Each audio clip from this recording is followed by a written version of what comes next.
Рыскулбеков: президентке элдин маанайын жеткиргенге аракет кылдык.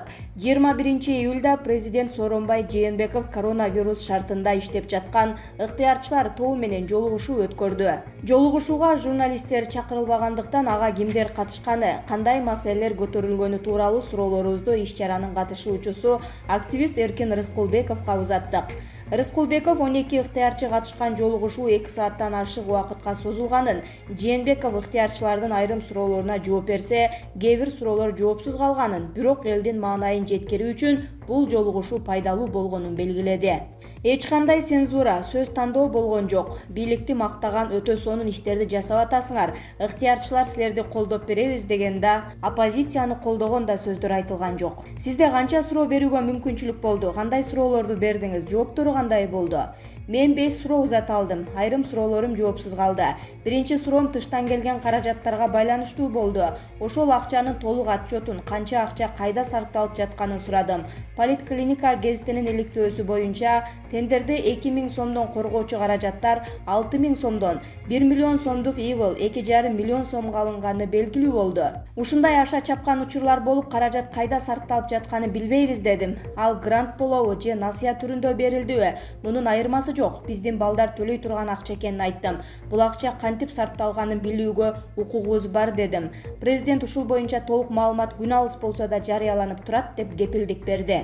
Дагы бир суроом: эмне себептен кышында жана жазында даярдык толук болгон эмес? Эмне үчүн өлүмдөрдүн саны мынчалык көп болду? Бул үчүн ким жооп берет? Айылдарда пневмониядан өлгөндөрдү да мурдагыдай эле сөөгүн жууп, алгоритм боюнча эрежелерди сактабай көмүп жатышат. Бул суроолорума президент жооп берген жок. Үчүнчү суроом ыктыярчыларга байланыштуу болду. Ыктыярчылардын айрымдарынын коронавирус менен күрөш боюнча республикалык штабка мүчө кылууну сунуштадым. Бул сунуш карала турганы айтылды. Мындан тышкары президентти маалыматты манипуляциялоо жөнүндө мыйзамга вето коюп, кол койбоого чакырдым. Президент мыйзам мага эми келди. Аны менен таанышып жатам. Буга байланыштуу жоопту жакын арада берем деди. Редакциядан Жогорку кеңештин депутаттары Гүлшат Асылбаева менен Айнура Осмонова сунуш кылган мыйзам 26 июнда 3-чү окууда кабыл алынган. Мыйзам 9 июлда президенттин кол коюусуна жөнөтүлгөн. Төртүнчүсү кечээ кесиптешибиз Венера Сагындык кызы Facebook'тагы баракчама пикир жазды эле. Эженин өтүнүчү менен да айттым. Коронавирустан жана пневмониядан кандай гана залкар инсандар өтүп кетти. Аза күтүү күнүн жарыялашыбыз керек дедим. Президент бул сунушумду кабыл алып, ооба, жакынкы күндөрү жарыялайбыз деди. Жолугушуунун башка катышуучулары көтөргөн дагы кандай суроолорду өзгөчө белгилейт элеңиз? Урмат Насыркулов сырттан келип жаткан жардам, аларды бажыдан өткөрүүдөгү кыйынчылыктар жана анын салыгы боюнча айтып жакшы сунуш берди. Бирок президент муну дагы карашыбыз керек. Себеби салык боюнча кандайдыр бир жеңилдетүү болсо, бул башка терс көрүнүштөргө жылчык болуп калат деп айтты. Бабур Төлбаев акча тартыш болуп турган кезде мамлекеттик аппараттын бюджетин кыскартууну сунуш кылды. Буга да карап чыгабыз деген жооп кайтарылды. Дагы бир жакшы сунушту Кызыл Жарым ай коому берди. Кыргызстандагы ыктыярчылардын ишин жөнгө сала турган мыйзам жок. Президент ошондой мыйзамды иштеп чыгуу боюнча ыктыярчылардын улуттук кеңешин түзөлү, силер ошого жардам бергиле деди. Мага жаккан талап да болду. Активисттердин, медициналык кызматкерлердин артынан сая түшүп, кечирим суратканды, стендапчыларды УКМКга чакыртканыңарды токтоткула деген талап коюлду. Тынчтык Алтымышев: дарыгерлерге кошумча акча бербесеңер да, алар 14 күн обсервациядан чыгаар замат эле карточкасына акча которуп тургулачы деген сунуш берди. Бул сунуш мага абдан жакты. Себеби дарыгерлер 14 күн иштеп, анан айдын аягына чейин акчасын күтүп отурушат. Мукар Чолпонбаевдин кызы Нурилия Чолпонбаева: атам жакында эле коронавирустан өтүп кетти. Суранам, элге жакын болгулачы деп катуу эле айтты. Ушуну башкалар да айтышты. 12 ыктыярчы менен гана эмес, башкалар менен да онлайн жолугушуу өткөрүңүз деп сунуш кылдык. Наталья Грибнееванын сунушу өлүкканаларга байланыштуу болду. Бишкектеги моргтор бир аз иштегени менен элет жергесинде кайсы бир жерлерде маркумдун сөөгүн өлүкканадан алып чыгыш үчүн акча беришет деди. Наталья зомбулуктан жабыркаган кыз келиндердин укугун коргоп жүргөн активист. Ал Сузакта болгон окуяны мисал келтирип, үй бүлөлүк зомбулук темасын көтөрдү. Бирок буга байланыштуу жооп болгон жок. Аскат деген баланын сөздөрүн жазып алдым. Бул кабинеттин сыртындагы элдин абалын бир гана сөз менен сүрөттөсө болот. Бул шок. Сиздин аппаратыңыздын жумушуна элдин берген баасы 2 деп жакшы айтты. Ушундай сын көздөргө президент кулак төшөгөндөй болдубу? Буга чейин президенттин сын сөздөргө карата реакциясын көрүп жүргөм, бирок бул жолу мен ушул сындардын баарын кабыл алам. Бул менин мойнумдагы жоопкерчилик деди. Кечээ жолугушуунун алдында социалдык тармактарда кызуу талкуу болуп, жолугушууга баруунун зарылчылыгы жок деген да пикирлер айтылды эле. Сиз жолугушуудан чыккандан кийин кандай пикирде калдыңыз? Барганыңыз туура болуптурбу же убакытты жөн эле короттуңарбы? Сооронбай Шарипович элдин тилин угуп барбагыла десе болбой келдик. Эми бизди уят кылбай, сунуштардын жок дегенде айрымдарын аткарып койгула деп тамашачын аралаш айттык. Барганым туура болдубу же жокпу муну убакыт көрсөтөт, бирок бул жолугушуу зарыл болчу. Себеби бул менин президентим эмес, барбайм деп көшөрүп туруп алганда, анда башка бирөө сөзсүз бармак. Ушул жолугушууга катышып, сунуштарымды жеткирип айтып алуу мен үчүн маанилүү эле. Жалал Абадда сел жүрүп, үйлөрдү суу каптады. Кечээ 20-июлда саат 16:20 чамасында Жалал Абад областына караштуу Токтогул районунун Үштерек айыл аймагында жаап өткөн жаандын кесепетинен кокту колоттордон сел жүрүп, Саргата айылынын Сатылганов көчөсүндө 3 турак үй, Атабеков көчөсүндө 4 турак үй жана Мадеш көчөсүндө 3 турак үй, жалпы 10 турак үйдүн короосун каптаган. Бул тууралуу Өзгөчө кырдаалдар министрлигинин басма сөз кызматы билдирди. Мындан сырткары Саргата айылынын Кодиков көчөсүнөн 240 метр ички чарбалык жолун каптаган.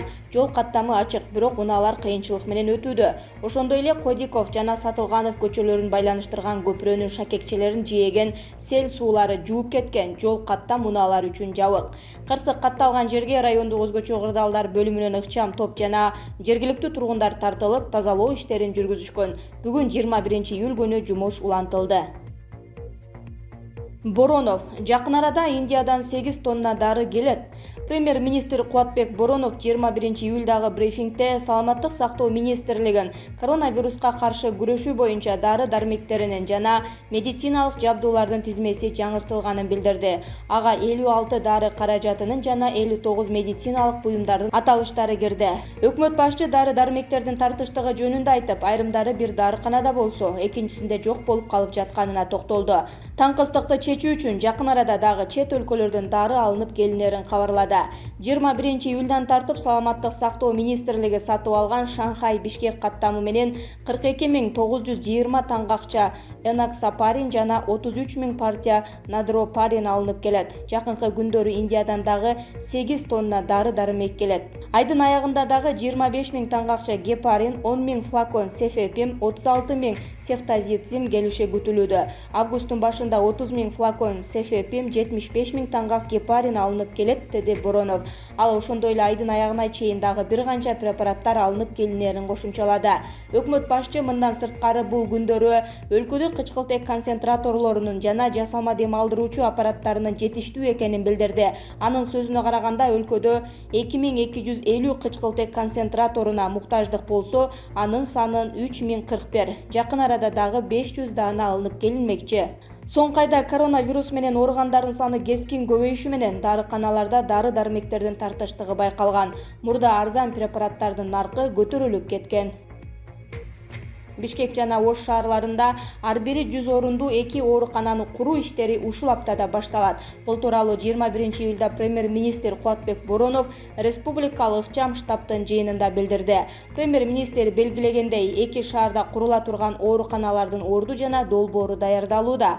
Ооруканалардын ар бири 100 бейтапка ылайыкталып, анын ичинен 25-30 реанимациялык орун болушу шарт. Бишкек жана Ош шаарларында ооруканалардын курулушун ушул жуманын ичинде баштоо керек. Бул иштерге өкмөткө караштуу архитектура, курулуш жана турак жай коммуналдык чарба мамлекеттик агенттиги жооптуу. Ал эми Саламаттык сактоо министрлиги аталган медициналык мекемелерди тийиштүү жабдуулар менен камсыз кылуусу зарыл, деди Кубатбек Боронов. Республикалык штабтын отурумунда өлкө аймактарында колдонулбай турган бош имараттардын багыты өзгөртүлүп, ооруканага ылайыкташтырылары дагы айтылды.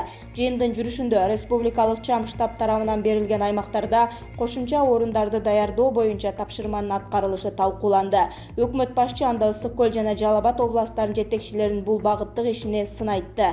10-июлда вице-премьер-министр Эркин Асырандиев Кыргызстан пандемия шартында эл аралык донорлордон $627 миллион алаарын маалымдаган. Мунун ичинен $321 миллион буга чейин алынды, калганы күтүлүп жатат. Жалпы $627 миллион 26% грант түрүндө берилет. Бул $166 миллион жакын акча. Калганы жеңилдетилген насыя түрүндө 10 жылдан 20 жылга чейинки мөөнөттө алынат. Кыргызстандын өкмөтү пандемияга байланыштуу түзүлгөн кырдаалдан улам 2020 жылдагы мамлекеттик бюджетке 30,8 миллиард сом түшпөй турганын билдирген. Анын орду сырттан алынган каражат менен толукталаары кабарланган. Саламаттыкты сактоо тармагындагы бир катар адистер жана жарандык активисттер сырттан келген бул акчага оорукана куруу керектигин айтып, өкмөттүн жаздан берки аракеттерин сындап келатышат.